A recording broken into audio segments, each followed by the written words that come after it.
দেখো আজ আমরা শিখব interchange of parts of speech. ঠিক আছে, এটা কিন্তু যতগুলি গ্রামার আছে ধরা হয় এর মধ্যে সব থেকে কঠিন। ঠিক আছে, এবার এটা পারতে গেলে আমাদের কি করতে হবে? দেখো interchange of parts of speech করতে গেলে আমাদের প্রথমে কি করতে হবে? প্রথমে আগে শব্দটা খুঁজে বের করতে হবে এটার নাউন ফর্ম কি বা এটার অ্যাডজেক্টিভ ফর্ম কি, এটার ভার্ব ফর্ম কি, আমাদের এটা বের করা হচ্ছে সবথেকে গুরুত্বপূর্ণ। এবারে শব্দটা যদি আমি না ধরতে পারি তাহলে কিন্তু আমি চেঞ্জটাও করতে পারবো না বাক্যটি। ঠিক আছে, অতএব সেজন্য আমাদের কিন্তু এই বাক্যটা ধরা কিন্তু সব থেকে গুরুত্বপূর্ণ।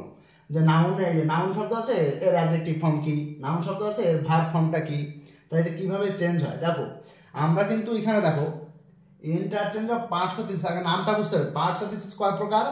8 প্রকার। আমরা সবাই জানি কি পার্টস অফ স্পিচ 8 প্রকার। এখানে কি আছে? Noun, pronoun, adjective, verb, adverb, তারপর প্রিপোজিশন, কনজাংশন, ইন্টারজেকশন, এরকম 8টি ভাগ আছে। তাহলে 8টি ভাগ এটা আবার চেঞ্জ হয়, একটা থেকে একটাই চেঞ্জ হয়। এবার দেখো এবার ব্যাপার হচ্ছে, এবার তাহলে তোমাদের প্রশ্ন থাকতে পারে যে তাহলে এখানে 4টে কেন, আরগুলো কোথায় গেল? ঠিক আছে, এই প্রশ্ন থাকতে পারে। দেখো এবার এইগুলো লক্ষ্য করো, ভালো করে বুঝবে কিন্তু এখানে 4টে নাম দেওয়া কেন? কারণ আমাদের নাউন, তারপরে নাম কি? প্রোনাউন। তাহলে প্রোনাউন কি কি জিনিস? দেখো আই, হি, সি, এইগুলো হচ্ছে প্রোনাউন। এইগুলো কখনো এইভাবে চেঞ্জ করা যায় না। ঠিক আছে, যে এর ভার্ব ফর্ম করো, এর অ্যাডভার্ব ফর্ম করো, এইগুলো করা যায় না। এই জন্যই প্রোনাউন নামটা এখানে নেই। 1 নম্বর হয়ে গেল। তাহলে নাউন, প্রোনাউন, অ্যাডজেক্টিভটা করা যায়, এই জন্য অ্যাডজেক্টিভটা আছে। তারপরে অ্যাডজেক্টিভ, ভার্বটাও করা যায়, অ্যাডভার্বও করা যায়। তারপর হচ্ছে প্রেপোজিশনটা কি? দেখো আমরা বলি প্রিপোজিশনটা কিন্তু ভুল উচ্চারণ, প্রেপোজিশন। ঠিক আছে, তাহলে প্রেপোজিশনটা কি? দেখো প্রেপোজিশন আমরা কোনগুলো করি? ইন, অফ, তারপরে বাই, ঠিক আছে, টু, ঠিক আছে, ইনটু, এগুলো উইথ, এগুলো হচ্ছে আমাদের কি? প্রেপোজিশন। এগুলো কোনো চেঞ্জ করা যায় না। যেটাতে আমি এলয় যুক্ত করে অ্যাডভার্ব করবো বা এখানে অ্যাডজেক্টিভ চেঞ্জ করবো বা নাউন করবো, এইগুলোর এটা করা যায় না। এই জন্য এখানে ওই প্রেপোজিশন নামটাও নেই। ঠিক আছে, তাহলে এই গেল দুটো নাম। তাহলে প্রোনাউন গেল আর হচ্ছে কি গেল? তোমার প্রেপোজিশন গেল। তারপরে ইন্টারজেকশন মানে কোনগুলো? তোমার interjection, conjunction and but or, ওইগুলো ইন্টারজেকশন, এলা, শুডে, এইগুলো কোনোটাই এইভাবে ট্রান্সফার করা যায় না একটা থেকে একটাই। এই জন্য ওই 4টে নাম নেই, যে 4টে করা যায় না ওই 4টে নাম নেই। শুধুমাত্র এই 4টে পার্টস অফ স্পিচই শুধুমাত্র ট্রান্সফার করা যায় একটা থেকে একটাই। এই জন্য এখানে এই 4টে পার্টস অফ স্পিচের নাম দেওয়া। ঠিক আছে, তাহলে প্রথম আমাদের এইটা বুঝতে হবে যে এই 4টের বাইরে আর পরিবর্তন করা যায় না। এই 4টেই শুধু ভার্বের থেকে নাউনে আনো, এই নাউনের থেকে অ্যাডজেক্টিভে আনো, এইগুলো করা যায়। ঠিক আছে, অন্যগুলো করা যায় না। এই জন্য অন্য 4টের নাম এখানে নেই। এই হচ্ছে আমাদের প্রথম যে ব্যাপারটা, এটা আমাদের মনে রাখতে হবে। এবার দেখো এবার আমরা কি করে মনে রাখবো বা কি করে ধরবো যে নাউন ফর্ম কি করে হবে বা কি দেখে বুঝবো যে আমরা এটা নাউন ফর্ম। দেখো কিছু আছে তোমাকে মুখস্থ রাখতে হবে। মেইন কথা হচ্ছে এইগুলো জানতে গেলে কিন্তু তোমাকে প্রচুর শব্দ জানতে হবে, ভোকাবুলারি বাড়াতে হবে। ঠিক আছে, এবার তোমার যদি ভোকাবুলারি না জানা থাকে তাহলে কিন্তু তাদের একটু সমস্যা হবে ধরতে। ঠিক আছে, কিন্তু যদি একটু প্র্যাকটিস করো বা দেখতে থাকো এইগুলো উদাহরণগুলো যে কিভাবে থাকলে কিভাবে আসে, ঠিক আছে, কিছু এই রুলগুলো যদি একটু মনে রাখো তাহলে অনেকটা সহজ হয়ে যাবে। ঠিক আছে, পুরোপুরি সহজটা ক্লিয়ার হওয়া সম্ভব না, কারণ তাহলে তোমার অনেক স্টক ওয়ার্ড জানা থাকতে হবে। ঠিক আছে, অনেক শব্দ জানতে হবে, আর তা না হলে তোমাকে এই সিস্টেমটা মনে রাখতে হবে। ঠিক আছে, এটা যেন তুমি দেখা যাচ্ছে 80-90% সলভ করে আসতে পারবে। ঠিক আছে, দেখো তাহলে এবার আমরা কি করে চিনবো নাউন ফর্ম, কি করে চিনবো। দেখো কোনো একটা শব্দ দিল, ঠিক আছে, যেমন এখানে ধরো অ্যাডজেক্টিভ ফর্মে আছে। ধরো এখানে আমি এখানে লিখি, ধরো অ্যাটেন্টিভ আছে, ATTENTIV, অ্যাটেন্টিভ। তাহলে বললো এটা নাউন ফর্ম করো। তাহলে নাউন ফর্ম করলে তখন আমার মনে আসবে যে নাউন ফর্মের ঘরে আমি কি কি পড়েছি। নাউন ফর্মে দেখো এখানে আমি একটা ড্যাশ দিয়েছি। এই ড্যাশটা কেন দিয়েছি? কারণ এই ড্যাশ মানে এর আগে একটা শব্দ বসবে, তার সঙ্গে TIN যুক্ত হবে। তাহলে এই জন্য প্রত্যেকটা আগে দেখো একটা ড্যাশ দেওয়া। ঠিক আছে, ছোট ছোট করে একটা ড্যাশ দেওয়া, মানে এর আগে একটা শব্দ আছে। যেমন এখানে বিউটিফুল এর সঙ্গে, ঠিক আছে, যেমন ধরো ডেঞ্জারাস, ঠিক আছে, এখানে অ্যাটেন্টিভ, ঠিক আছে, এইভাবে এর আগে একটা শব্দ বসে এর সঙ্গে এটা যোগ হয়ে ওটা অ্যাডজেক্টিভ হয়ে যায়। তাহলে এই সেম টু সেম এইগুলো সেম ওই একই নিয়মের। ঠিক আছে, যেমন ধরো আমি যদি অ্যাটেন্টিভ দিই তাহলে আমার দেখতে হবে আমি এর মধ্যে কি শুনেছি। ঠিক আছে। এর মধ্যে অ্যাটেনমেন্ট কি শুনেছি, হয় এটা? না, এটা তো হয় না। তারপরে অ্যাটেনটিভ, হ্যাঁ টিটি এরকম আর কি শুনেছি, না ওটাও তো হয় না। তারপরে এইগুলোর সঙ্গে এটাও খাটে না, নেসও খাটে না, অ্যাটেন্ডনেস এও খাটে না, অ্যাটেন্টিভনেস ইসে। তাহলে তোমার কোনটা খাটে? তোমার দেখো এইখানে তোমার অ্যাটেনশন কথাটা আমরা শুনেছি, ঠিক আছে, অ্যাটেনশন। তার মানে আমাকে বুঝে যেতে হবে, আচ্ছা তার মানে অ্যাটেন্টিভের নাউন ফর্ম হচ্ছে অ্যাটেনশন। তখন আমরা এই দেখো TION আছে, এই TION তাহলে বুঝে যাবো যে এখানে এই IVE এইটা উঠে গিয়ে এখানে ION দিলে এটা আমার নাউনে পরিণত হয়ে গেল। এইভাবে প্রত্যেকটা এই টেকনিকে চলবে, ঠিক আছে। এইভাবে প্রত্যেকটা শব্দ এইভাবে চেঞ্জ করতে হবে। তারপরে ধরো SION, তার মানে যদি কোনো শব্দের লাস্টে SION থাকে সেটাও আমাদের নাউন। এটা শুধুমাত্র এই চেঞ্জ না, তোমরা যদি কোনো বই পড়ো, কোনো গল্প কবিতা ওইগুলোও পড়ো, যদি এই ধরনের শব্দ দেখো, স্যাররা যদি বলে, তোমরা যদি শনাক্ত করতে বলে যেটা কী ধরনের শব্দ, যদি এইগুলো দেখো এইগুলোর মধ্যে কোনোটা শব্দ লাস্টে আসে, তাহলে বুঝে যাবো এটা নাউন একেবারে ইজিলি, ঠিক আছে।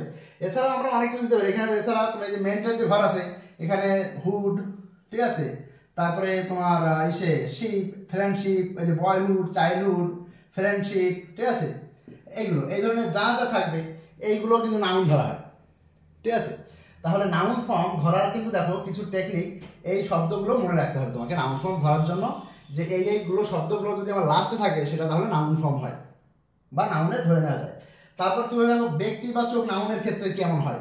ধরো তোমাকে দেওয়া থাকলো পরীক্ষার খাতায়, এই যে ফার্ম থাকলো, ফার্ম, এই যে ইয়ার যোগ হবে প্রথমটা দেখো, তাহলে ফার্ম যোগ হলো, এই দেখো এর আগে ফার্ম যোগ করলাম, তাহলে ফার্মার হয়ে গেল, ঠিক আছে, ফার্মার, তাহলে ব্যক্তিবাচক নাউন হয়ে গেল, একজন ফার্মারকে বোঝায়।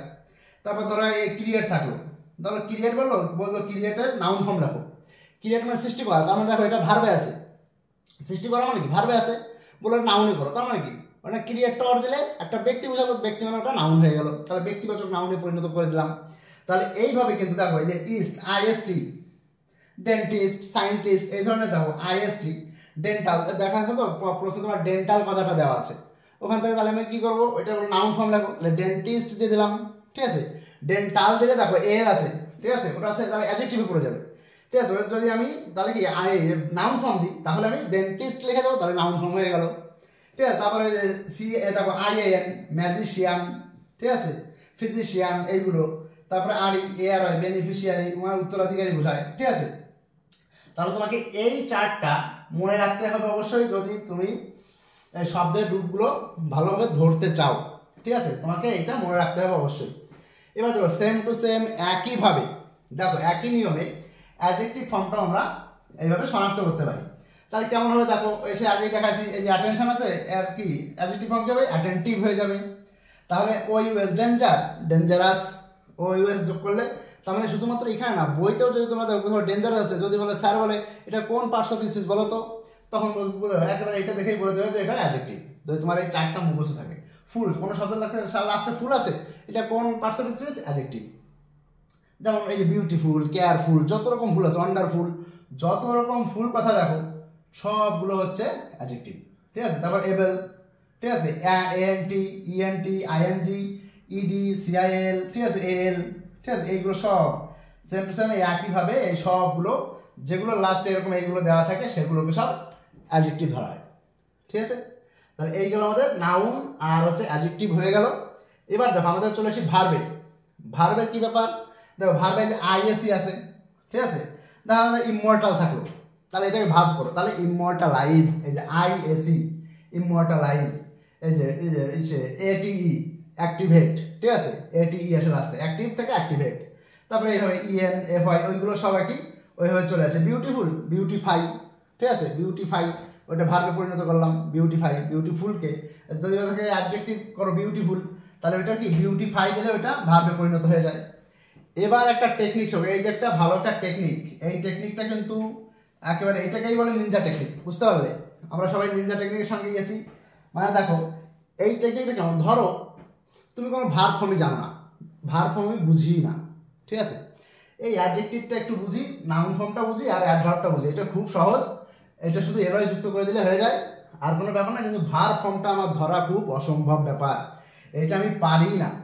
তাহলে তাদের জন্য একটা সেই নিনজা টেকনিক, দেখো কি সেই টেকনিক, কি বলেছি দেখো, এই অ্যাডজেক্টিভটা যদি আমি ধরতে পারি তাহলেই কিন্তু সহজ, তা না হলে কিন্তু হবে না।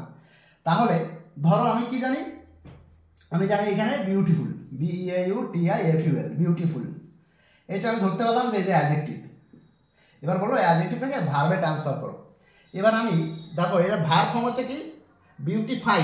এবার আমি বিউটিফাই কথাটা আমি জানি না, ধরো ওই কথাটা আমার কাছে জানাই নেই, ওটা আমি জানি না, তাহলে আমি কিভাবে ওইটাকে অন্যভাবে ভার্বে পরিণত করব?